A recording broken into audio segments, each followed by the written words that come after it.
Yo, what's up mga Ropa? Welcome back to our video, and today I'm gonna teach you paano mag-test ng charging port, kung gumagana ba ang charging port.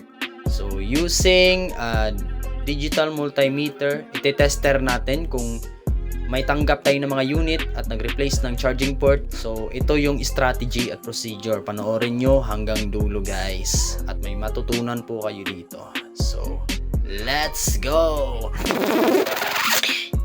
So first step, hanapin natin ang polarity ng connector para malaman natin kung saan ang positive at negative. Alright!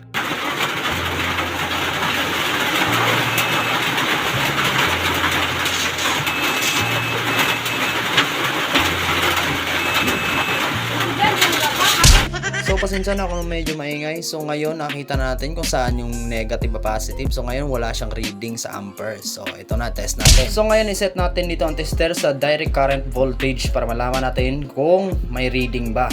So let's go!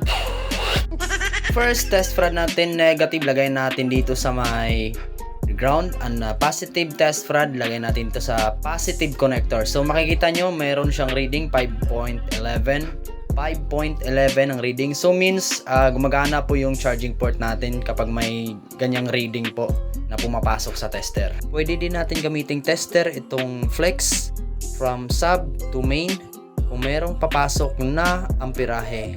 Using the digital USB meter, multimeter, is ito po yung lumabas. Mayroon po tayong count na 0.07.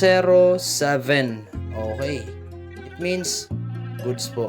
At yun lang po, at sana nakatulong itong video. Thank you.